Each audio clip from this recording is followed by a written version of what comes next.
ஏன் இங்கே முதல் காதல் தோல்வி அடையுது அப்படின்னு பார்த்தீங்கன்னா, ஃபஸ்ட்டு நம்ம லவ் பண்ணும்போது நிறைய லவ் இங்கே ஸ்கூல்லேயே ப்ளூம் ஆகிடுது. ஸ்கூலில் நம்மளை பற்றி நமக்கே நிறைய விஷயம் தெரியாத போது மற்ற பர்சன் நம்மளை புரிஞ்சு நடந்துக்கணும், மற்ற பர்சனுக்கு நம்மளை பற்றி எல்லாம் தெரியணும்னு நம்ம எக்ஸ்பெக்ட் பண்ணுறது தான் ஃபஸ்ட்டு ரீசன். அப்புறம் லவ்ன்றது நம்ம எமோஷ்னலாக ஃபினான்ஷியலாக செட்டில் ஆன பிறகு வரது தான் நிலைக்கும். அது எதுவுமே இல்லாதப்போ, முன்னாடி நமக்கு எந்த ஒர்க்கும் இல்லாதப்போ, ஒரு நிறைய நேரம் ஒர்க்காக இந்த லவ்வே பண்ணிகிட்ருக்கும்போது நமக்கு எல்லாமே புளிச்சு போயிடுது அந்த மாதிரி கூட சொல்லலாங்க.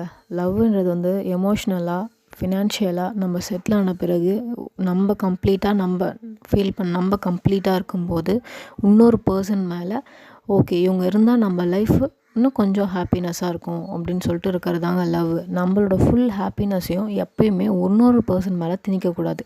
லைக் அவங்கள டிபெண்ட் பண்ணி இருக்கக்கூடாது. நம்மளோட ஹாப்பினஸ் நம்ம கையில் தான் இருக்குது.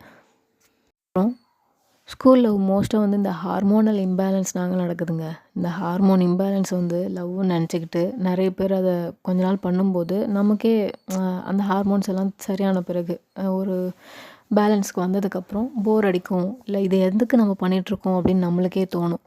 ஸோ ஹார்மோன்லாம் சரியான பிறகு ஒரு சர்டன் ஏஜுக்கு அப்புறம் ஒரு பர்சனை பார்க்கும்போது எந்த எக்ஸைட்மெண்ட்டும் இல்லாமல் எப்போ உங்களுக்கு பீஸ்ஃபுல்லாக இருக்கோ, ஒரு பர்சனை பார்க்கும்போது எக்ஸைட்மெண்ட் இல்லாமல் பீஸ்ஃபுல்லாக இருக்கோ அந்த பர்சனை சூஸ் பண்ணுங்கள். எப்பயுமே எக்ஸைட்மெண்ட்டை சூஸ் பண்ணாதீங்க, பீஸ்ஃபுல்லான லைஃப்பை சூஸ் பண்ணுங்கள்.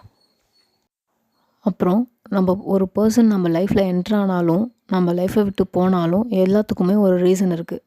நம்ம ஒரு லெசன் இருக்குது. ஸோ நம்ம எவ்வளோ பர்சனை மீட் பண்ணுறோமோ அவ்வளோ லெசனை லேர்ன் பண்ணுறோன்னு அர்த்தம். அதை விட்டுட்டு அவங்க நம்மக்கிட்ட பிரேக்கப் பண்ணிட்டாங்களே அப்படின்னு சொல்லிட்டு உக்காந்துட்டு அழுதுட்டுருக்கிறது லைஃப் இல்லைங்க. அவங்க என்ன லெசனை சொல்லி கொடுத்தாங்களோ அதை கற்றுட்டு மூவ் ஆன் பண்ணிவிட்டு போயிட்டே இருக்கணும்.